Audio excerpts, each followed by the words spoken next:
Because the Black Album cover is so, well, black and dark, I have to show you it. I have to show you guys it just like this. Okay. Yes. This album pretty much turned Metallica into the major household name they are today. Some will tell you it was Master of Puppets that's their greatest album. Some people will tell you this is their greatest album. The thing is, Metallica had hit after hit after hit, including this one. Yes, this is a controversial album, not because of off-color lyrics, but because of genre changes. Earlier in their career, Metallica's first four albums were thrash metal hits. Inspiration from Motorhead and Judas Priest, all the European metal bands that North America wasn't doing at the time. They are one of the pioneers of thrash metal. Well, second pioneers of thrash metal. At least that's how I see it. Then into the 90s, the 80s are over. What do they do now?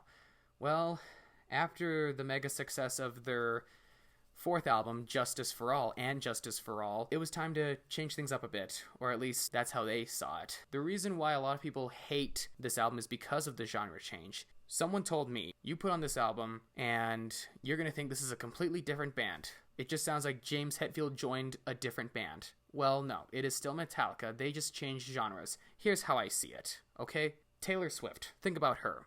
She changed genres, big time. Starting off with country, she was incredibly successful with country. Then into the 2010s with her Red album, that's when she started to add quite a lot of pop into her genre. Then she released her album 1989, and that was nothing but pop music.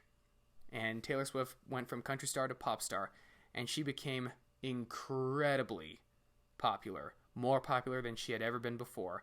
Now she's one of the best-selling artists of all time, selling out stadiums all over the world. Think of that. That's how I see it. Metallica changed genres from thrash metal to more radio-friendly classic heavy metal, similar to Black Sabbath in the early 1970s. Black Album came out mid-August 1991, and it was a combination of the perfect album at the perfect time, or so they say.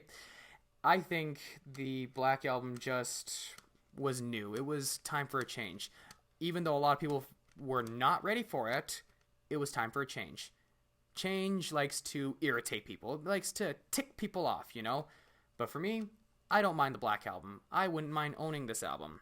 When this album came out, there were people outside record stores waiting for them to open. It was almost like a movie premiere or Comic-Con or just those big events. And oh boy, once those record stores opened, who here has seen Willy Wonka and the Chocolate Factory? Both films. Who here has seen Willy Wonka and Charlie and the Chocolate Factory? Think of it like that. People were swarming the stores, but not getting candy bars, getting the Black Album. Oh boy. Kirk Hammett, Metallica's guitarist, said in an interview, actually, I was kind of expecting to do so much better than it is now, actually. Lars Ulrich stated, every month he would get a phone call saying, hey, you just hit the platinum market. Oh, the double platinum mark, or the 4 times platinum mark. Yes, I do notice the change in genre, but I really love the Black Album. It really did catapult Metallica to superstardom. It transformed them into one of the most definitive bands of the early 1990s. In 1992, they went on a famous Guns N' Roses stadium tour alongside Guns N' Roses. Unfortunately, that tour is well known for James Hetfield's injury.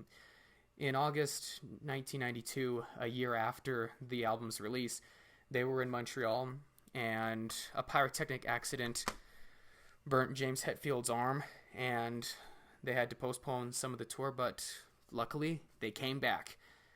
But unfortunately, in Montreal, things didn't go so well because of Axl's ego.